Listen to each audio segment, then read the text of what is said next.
So one citizen is making sure that this issue is heard, and it actually has been dubbed a hashtag, Ugandan Girls Matter. I'm hosting a friend of the media. I'm going to term it into that, a friend of the media, Robert Kabushenga. Good evening. How are you? What am I doing here? I had to sum it up in the best way possible, so bear with me. No problem. Yes. I am very happy to be here. Yes. Yes. You know, many Ugandans know about this issue. It's Yes. not new. A few changes have been implemented. We haven't really seen solid solutions. But I think that for many citizens, it would take for that issue to hit home for you to take a stance. Yeah. Is that what happened for Robert Kabushenga? You know, Flavia, you're my friend. So I want to give you a number of choices for you to make.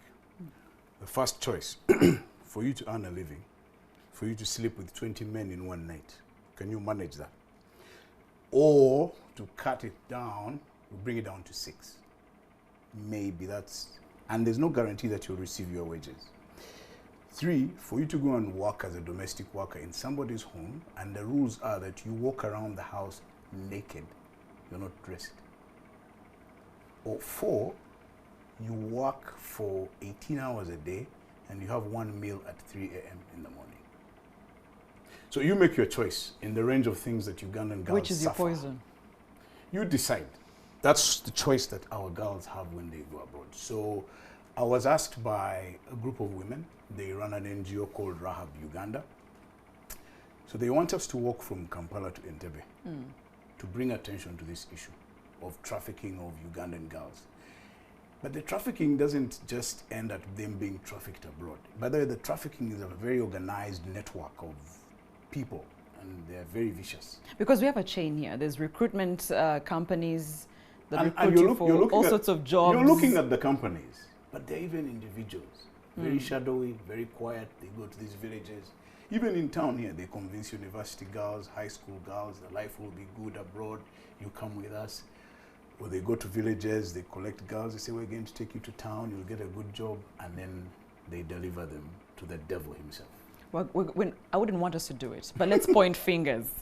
Because if you're a young girl and you are being told that there's a better life, because perhaps you don't have a job, you don't have a way of survival here, shouldn't you be cautious to know, where am I going? How am I going? Okay. What? You know, the difficulty of this is the age range we're talking about here. So first of all, leave the ignorant ones. They're old, but they're ignorant. The Rahab women were telling me they actually rescued a 9-year-old girl who was pregnant. She's there with them. They had to do a C-section for her to deliver the child. Imagine a 9-year-old girl pregnant. And for me, that's... So you have those situations. Then you have people who are promised that they're going to work in supermarkets, in hotels, and once they arrive in these countries, then their passports are taken away. There's no record of where they are, and the girls are stuck.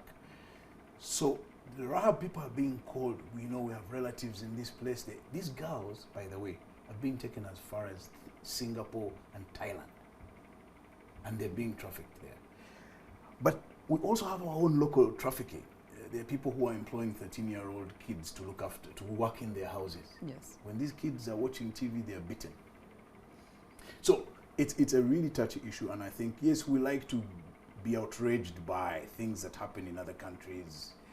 People are killed in France, or people are shot dead in cities in the US. Then we get angry. I think we are paying attention to it. I think it's just that what's the solution? I mean, are we going to say that we're banning all the recruitment agencies? Is it don't go look for another life? Because some will look at it in a way that, you know, this was our way of survival. Maybe some do survive and some don't go through it. Maybe the process should be better. Yes, there are things we can do. For instance, like you having me here is already a major step. If you listen to the Rahab ladies, some of them have been traveling around the world trying to rescue these girls. So there are people acting. But if collectively as a country, I mean, think about this. I tell everybody when talking about this issue, we each have a woman in our lives. Some of us have more than one. So bring the story closer. Yeah, so I have my mother, my wife, my 13-year-old daughter. I don't want any of those things to be done to any of those people. So it's time for us to act. And when we do that, there are also other opportunities for us to show, which will put pressure. You see, when me and you are famous, Flavia, so how do we use our fame I was going to ask you, this walk, as we wind up because we're pressed for time, Oh, yeah. we are walking. What's that supposed to do for this plight? Imagine if I was walking with you on Entebbe Road and they ask us what we are doing there, it would bring attention to it. But just one quick appeal. Yes, we'll be raising money and everything, but one more urgent thing, I'd like to appeal to the medical community in Uganda. Can we kindly do a free clinic for these girls? And these girls are many. They have turned up and they have diseases they don't even know what they are and how they contracted them. If we can have, after the walk, a free medical clinic for these girls to be examined and we find out what's wrong with them. All right. So what are the details for the walk as we turn up at ISU, International School of Uganda at Lubowa at before 5 a.m. We start walking at 5 a.m. Yes. along Entebbe Road. There will be service vans, there will be water.